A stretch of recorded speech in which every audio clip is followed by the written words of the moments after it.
So what I do with my clients is I say, do some monotony. Plus, I want you to love your food, because if you don't love your food, what is the point? You're never going to stick to this. You have to find recipes you love, love, love, love, love. They have to taste delicious, but you don't need to have a lot of variety. Even if you go from, this is my meal and this is in my bowl and I'm done for the day, I don't have to make any more decisions, versus I'm going to have a bowl today. So I'm going to make some greens. Which greens do I want? What kind of dressing should I put? Do I want whole grains? What kind of bean do I want? Just so many decisions. So if you can minimize your decisions, it minimizes the brain thinking about it. And it's a cognitive behavioral therapy reasoning that makes sense. But it's really just try to get a lot of monotony. And I break into maintenance mode with exercise and with variety. But during weight loss, monotony is your best friend. Simplicity is the ultimate sophistication. Or like Zig Ziglar said, repetition is the mother of learning, the father of action, which makes it the architect of accomplishment. And then you execute. You've got this information. You make your plan. You eat those 2 meals a day. You eat plants. You track. You look with a magnifying glass on your food journal, and then you course correct as needed. When someone works with me, I take that burden. I have them fill out their food journal, get on the scale every day, and I track their rate of loss. My clients lose 0.4 to 0.8 pounds a day of body fat consistently through the process. Maybe at the end, it's a little slower, or a lot slower at the last 5 or 10 pounds, because every pound is a bigger percentage of body weight. That's what I've understood it to be. But I have tracked thousands of people's journeys. And if they are at full speed ahead with what we're saying here and they reduce exercise, I know everyone's going to ask me about that, and I'm happy to talk about that too. They can lose 0.4 to 0.8 pounds a day predictably. Like, it's so exciting for me to be able to say that, but I've tracked it and seen it and witnessed it. And every time it's not like that, I know exactly why. And it's one of the reasons I've just mentioned before. It's pretty extraordinary that it's that generalizable. But you have to stay motivated. Again, if you don't want this, forget about it. You have to want it so bad. So I have my clients plan anchors, like something soon that they're looking forward to. Like, let's get labs drawn so we can have that benefit. I have a photo shoot next week. That always inspires me. Or my client, they pick a really great activity they want to do that they have to, I don't know, wear a certain suit or whatever.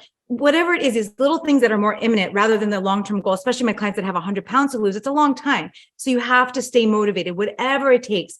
And I have people do these things called emotional to-do lists. I love these so much. Sounds trivial, but words are so powerful. And so I have my clients write in their journals, or I usually use the notes app in my phone just because I like having it with me. I have them write their why in their notes app. And then for each emotion, I have them write a separate note. So let me explain.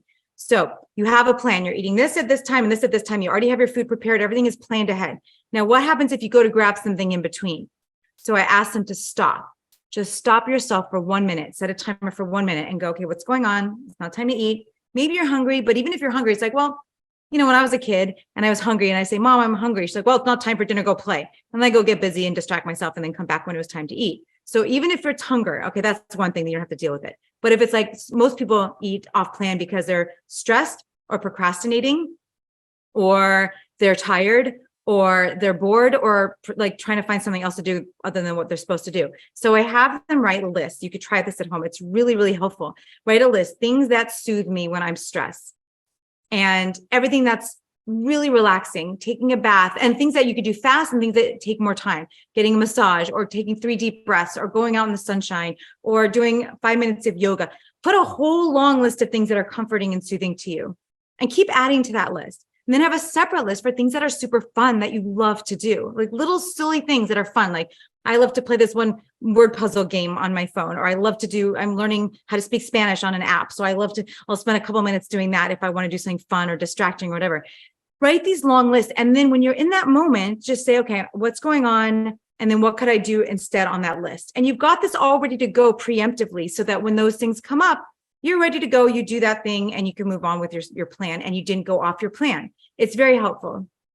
And then people ended up doing this just out of our conversations, was keeping sticky notes with these little sayings that remind, like, don't break the seal. Or here's a few examples. I put a list of them that I usually use.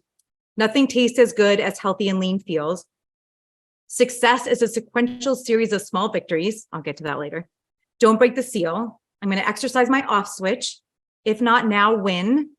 One choice closer to whatever your goal is, and everything happens in this moment. And they have them on their cars and their refrigerators and their pantries, whatever. So just keep those things around because you're just staying motivated. The whole point of all of this is just how do you stay in the game? Because again, if you don't want it, it's really easy to go off, as we all know, and most of us know. And then we go into maintenance mode. So what does that look like? Well, because I have people limit the exercise, and this is because even some exercise will increase appetite. And even if it's so subtle, and even if you're eating healthy, I've noticed just again with trends, it halves the rate of loss depending on how much exercise. So I have people try to exercise less. Of course, you walk your dog, or you do a little walk just slowly, but the intention is not I'm going to burn calories, because it really does bite you in the run. You can't outrun a bad diet, and you can't out exercise eating too much. And it's just an interesting thing to think about. And I see that consistently. So when we go into maintenance mode, this is exactly what I do. You get to your goal weight, you set your boundaries. I have people on the way down set a no matter what upper limit weight. Let's say I never want to be above 130. So this is how you maintain. This is how everyone maintains, like those naturally lean unicorn people. Do you know those naturally lean aliens out there?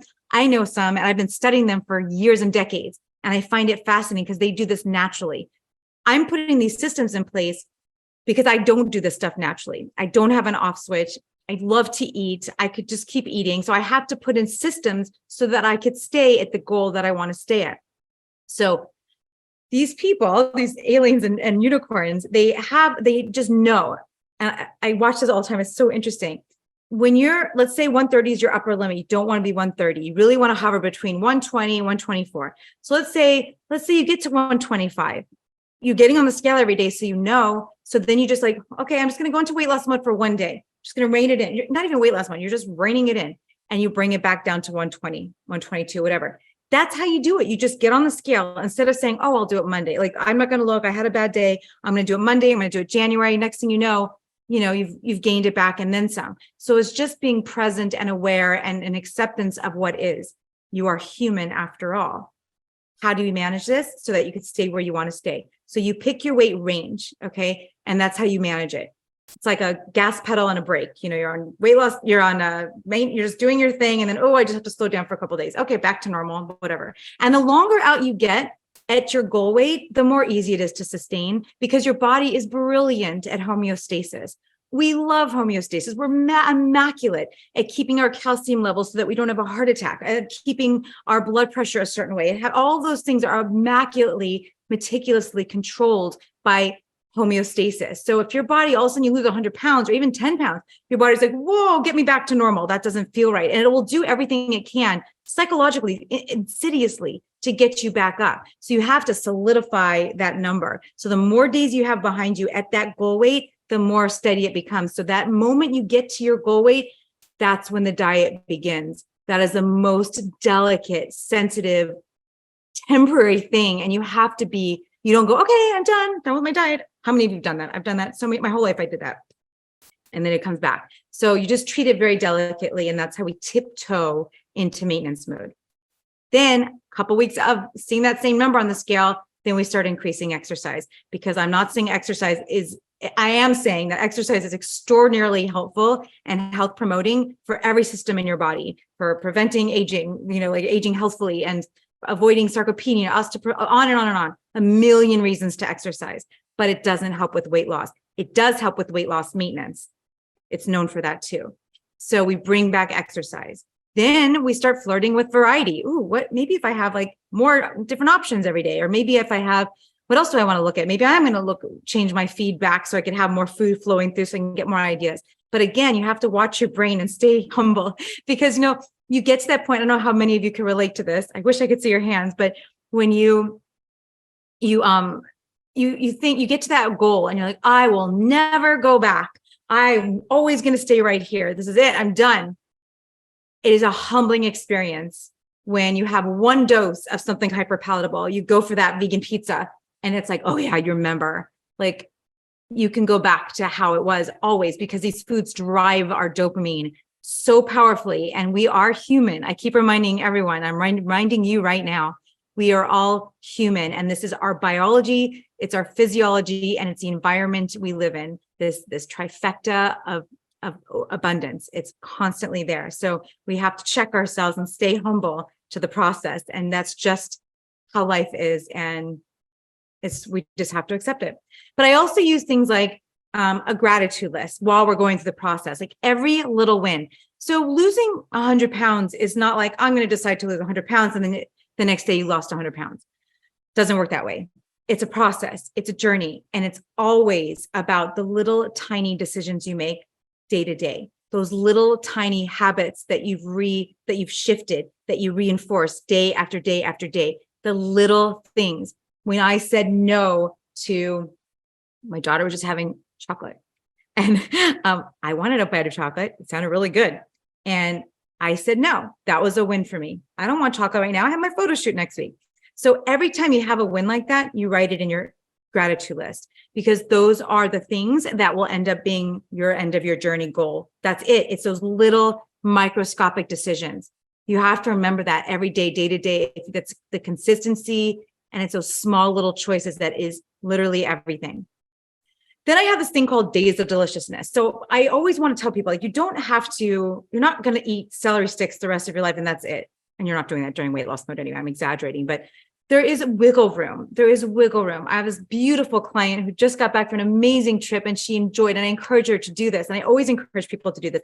I'll talk personally. I brought my daughter to Paris because she's graduating high school, and it was my gift to her and it was my gift to me, because what an amazing opportunity to spend time with my teenage daughter before she goes away to college in a magical city like that.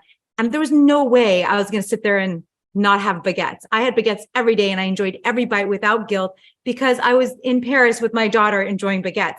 And I know that all that matters is when you get home, I'm back on plan, and I feel better when I'm eating my plan anyway. So I enjoyed it. There's no guilt or shame. Again, I'm trying to remove guilt and shame. That is it's that burden of like an elephant on your shoulders to have guilt and shame about your food and your diet and your weight and all of that. So you should enjoy life. So a day of deliciousness is either one meal where you're like, okay, I'm going to be celebrating its graduation party, and I know that every time I'm with this person, whatever it is, something special, that's worth it. So you're going to enjoy that meal, and you're going to plan on it, and you're going to savor every bite, guilt and shame free. All that matters is what happens next. So when I got back from Paris, I went right back on my plan. I made my healthy meals and I feel great. I have no guilt or shame. I enjoyed myself. And now I'm back and I'm feeling better, because I feel better when I eat this way anyway. That's all that matters. And the further out you get, from more days behind you with this, your weight at that goal weight where it is, the more days of deliciousness you can get away with.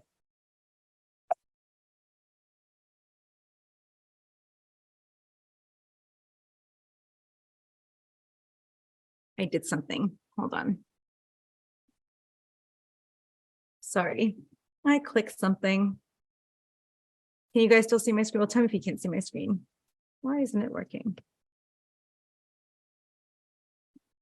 Yeah, Julianne, we still see your screen. It's on the maintain slide. Yeah, it's not letting me proceed. Can you exit out of your PowerPoint? Maybe select it from the slides on the. There you go. And then continue from that slide. Yeah. Yes. There you go. We see it. Yeah. Yes. Okay, good. All right. So back to that gratitude list. And this is the long version of what I was saying before on the little sticky note. Thank you, John, by the way. Success is simply a series of successive small victories. And those successes are made over many moments throughout the day. Every day, you get to choose to serve your purpose. You get to choose again and again and again. You get to choose you now. And these days of deliciousness, forget cheat day, right? Think about like, what do you love to eat, and what do you get to eat every day on a whole food plant-based diet? Here's some of the things that you could eat. Pots, pans, plates, power bowls, soups, salads, sides, sweets, stews, stir fries, stacks, scrambles, skewers, sushi, sauces, sautés, sheet pans, slaws, steaks, stuffed veggies, chilies, chowders, casseroles, curries, lasagna, loaded potatoes, loaves, pastas, paninis, paellas, pancakes, pilas, pizza, polenta, pestos, puddings, stickers, purees, bisques, bakes, barbecue, biryani, burritos, burgers, hummus, dips, dressings, wraps, rolls, ramen, risottos, roast, tacos, tostadas, toast, tofu, tempeh, trail mix, tarts, tagine, dumplings, fajitas, masalas, kebabs, quiches, wings, ratatouille, and so much more. Please let me know anything I've forgotten. There's so many options on a whole food plant-based diet, even during weight loss mode, that it is such an exciting way to eat. Now, I talked about this in the panel the other day. There are some notable nutrients on a plant-based diet.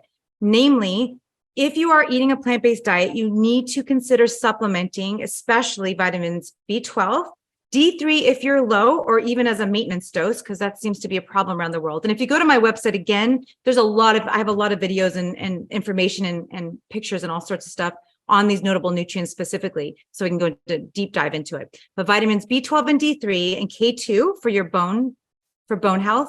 And then the minerals, iodine and zinc, are something to be aware of as well, all for different reasons and all in different, there's a whole, I could go on and on about each one of them. And I'm happy to do so if you want to ask me in the questions after this.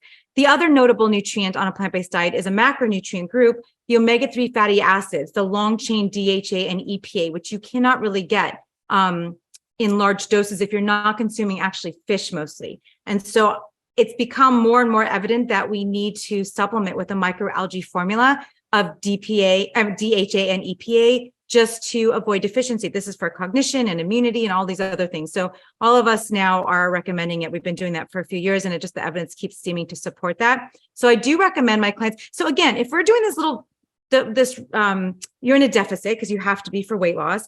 Well, take a multivitamin with these nutrients in it, and then you don't have to worry, right? You're covering your nutrient basis, your micronutrient basis, so you're not going to go into a deficit. Although I actually have all of my clients take these supplements anyway, a multi and omega-3, just because you're covering your basis long-term. You don't have to worry about things, and it's safe if you're doing it in these good doses. This is also on my website to see where you get these notable nutrients on a plant-based diet. I won't really go into it right now because we're not really working.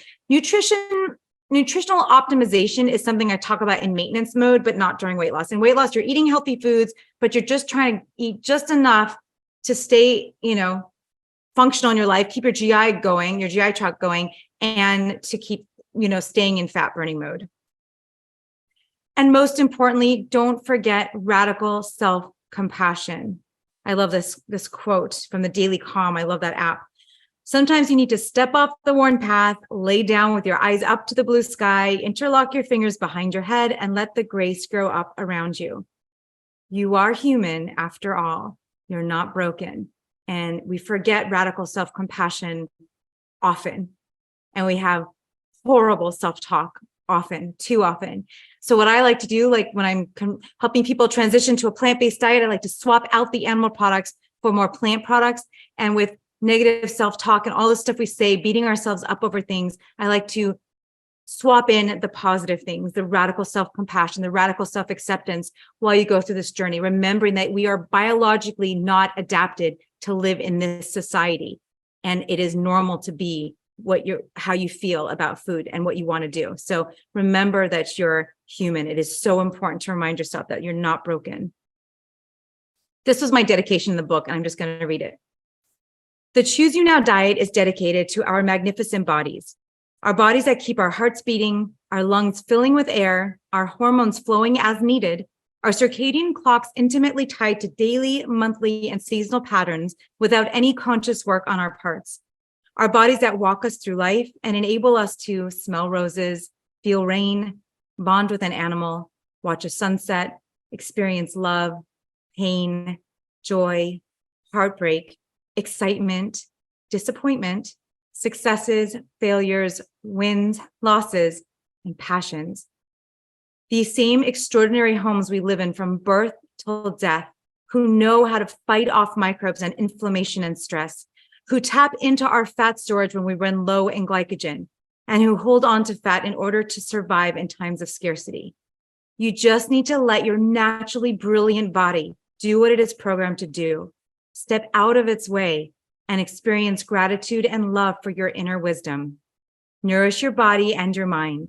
You already know what you need to do. Long-term behavioral change and weight management require determination and persistence. You have to want to achieve and maintain no matter what. And you can do just that. Everything about food is habit. So set your plan, remember what you want and why you want it, and stay the course. Everything happens in this moment. And this one, and this one, and then this one as well. You have the opportunity to choose each time based on whether this decision is on plan, whether it serves you in the moment, and whatever the implications may be, choose to stay on plan. Choose to pursue your why. Tomorrow, next week, next month, next year, they're all going to arrive no matter what. Where do you want to be at those points in time? Imagine it and then choose it. You get to decide. You get to choose you now. Thank you.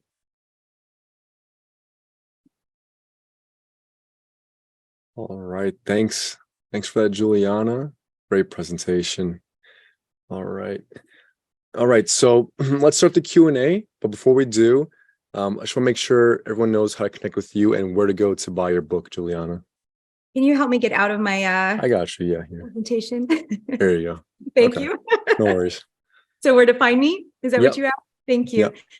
Well, you can find everything at plantbaseddietitian.com. I'm all over social media. Sometimes it's my name, which is spelled kind of funny, Julie and Anna, and then Hever, or plant-based dietitian or plant dietitian. So all of that is all on plantbaseddietitian.com. And you can reach out to me directly on the contact page there. And I would love to hear from you.